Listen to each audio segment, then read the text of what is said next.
November 25 அரசமைப்பு சட்ட நாள். 75 ஆண்டுகள் வெற்றிகரமாக அரசமைப்பு சட்டம் இயங்கி வந்திருக்கிறது. இதனை கொண்டாடும் வகையில் சிறப்பு அமர்வாக குடியரசுத் தலைவர் இரு அவைகளையும் கூட்டிய கூட்டு நாடாளுமன்றத்தில் பங்கேற்று உரையாற்றினார். அத்துடன் டிசம்பர் 13, 14 ஆகிய 2 நாட்கள் அரசமைப்பு சட்ட தினத்தை முன்னிட்டு விவாதம் நடந்தது. ஆளும் கட்சியினர் மற்றும் எதிர்க்கட்சிகளை சார்ந்த உறுப்பினர்கள் இந்த விவாதத்தில் பங்கேற்று உரையாற்றினர். நிறைவாக உள்துறை அமைச்சர் அவர்கள் பதிலுரை ஆற்றினார். மாநிலங்களவையிலே அவர் பதிலுரை ஆற்றுகிற போது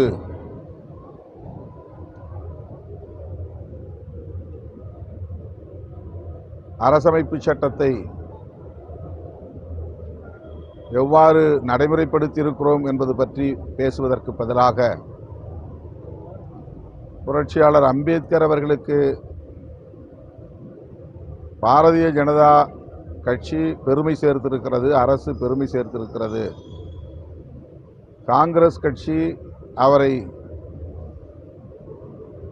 சிறுமைப்படுத்தி இருக்கிறது அல்லது அவமதித்திருக்கிறது என்கிற தொனியில் அடுக்கடுக்காக காங்கிரஸை விமர்சித்தார். காங்கிரஸை விமர்சிக்கிறோம் என்கிற பெயரில் புரட்சியாளர் அம்பேத்கர் அவர்களை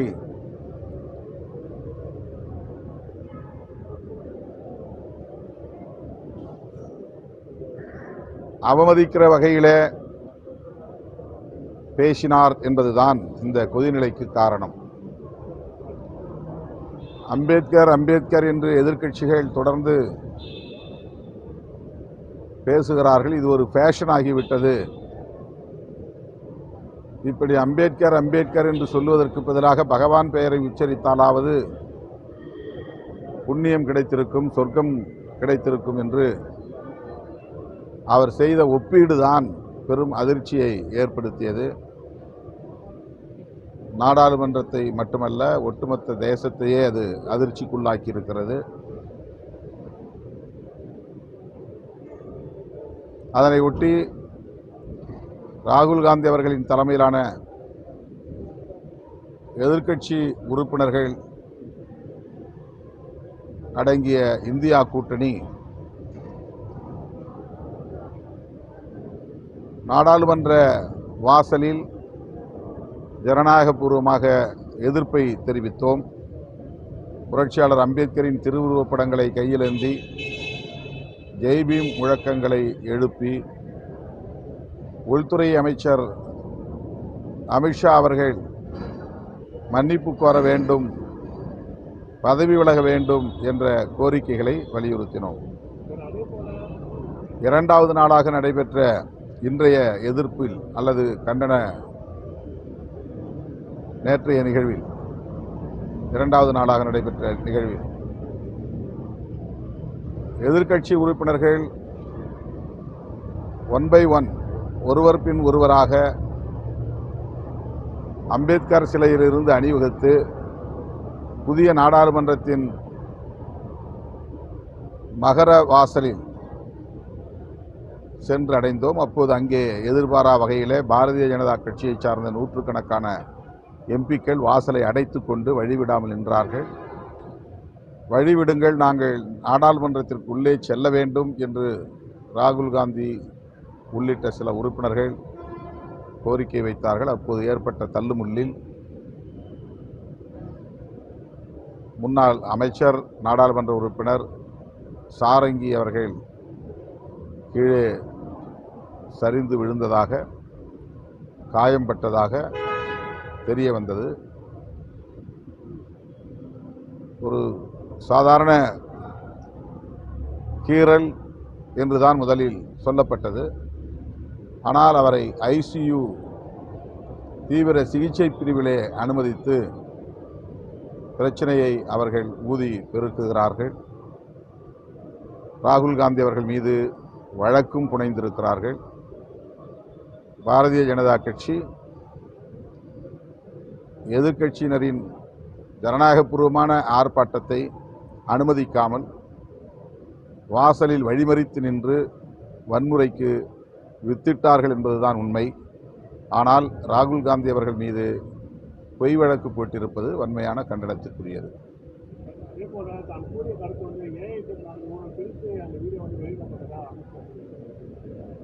அது உண்மை அல்ல. நாடாளுமன்றத்தின் அவை நடவடிக்கைகள் முழுமையாக அனைத்து தொலைக்காட்சிகளிலும் ஒளிபரப்பாகி இருக்கிறது. அது இன்றும் எல்லோரிடமும் இருக்கிறது, எல்லா தொலைக்காட்சிகளிடமும் இருக்கிறது. அது புனையப்பட்டதல்ல.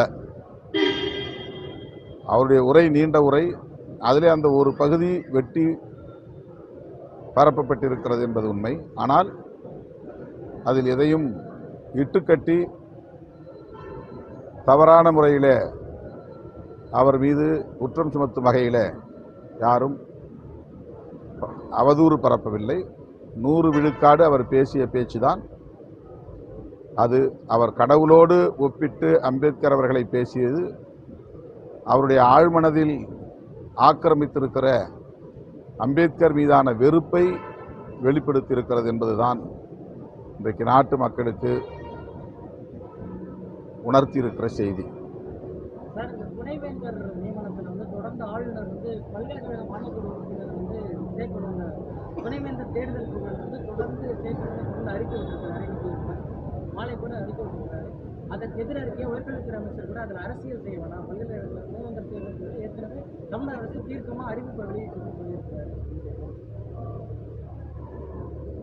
RN ரவி அவர்கள் ஒரு ட்ரபிள் மேக்கர், எப்போதுமே சர்ச்சைகளை உருவாக்கக்கூடியவர். ஏற்கனவே அவருக்கு அப்படி ஒரு முத்திரை உண்டு. அதை மறுபடியும் உறுதிப்படுத்திக் கொண்டே இருக்கிறார். அவரை இந்திய ஒன்றிய அரசு திரும்பப் பெற வேண்டும் என்பதுதான் ஒரே தீர்வு.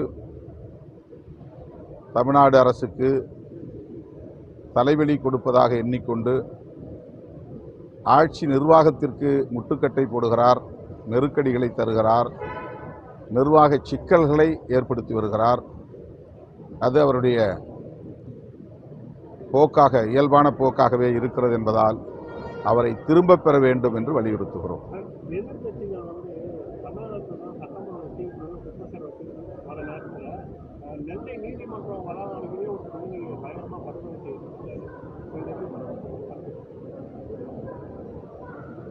மிகுந்த அதிர்ச்சி அளிக்கக்கூடிய ஒரு சம்பவமாக இது இருக்கிறது. தமிழ்நாடு அரசு அந்த குற்றவாளிகள் மீது கடும் நடவடிக்கை எடுக்க வேண்டும். இதுபோன்ற பட்டப்பகலில் நீதிமன்ற வளாகத்தில் பொதுமக்கள் கூடியிருக்கிற இடத்தில் படுகொலை செய்யும் அளவுக்கான துணிச்சல் கூலிப்படையினரின் நடவடிக்கைகள் பெரும் அதிர்ச்சியை தருகிறது. இந்த பிரச்சனைகளில் அரசு கூடுதல் கவனம் செலுத்த வேண்டும், கட்டுப்படுத்த வேண்டும் என்று வலியுறுத்துகிறோம். கடந்த முறையில் தேர்வுகள் CA எக்ஸாம்ஸ் பொங்கல் டைம்ல வச்சு அதை மாற்றினாங்க சார். தற்போது UGC நெட்டோட எக்ஸாமும் பொங்கல் டைம்ல வைக்கிறாங்க. தமிழக தேர்வாளர்களுக்கான ரொம்ப இதா இருக்குது. இது பர்பஸிவா மத்திய அரசு செய்துன்னு நினைக்கிறீங்களா? தமிழ்நாட்டு மக்களின் உணர்வுகளை மதிக்க பாஜக அரசு, ஒன்றிய அரசு தயாராக இல்லை.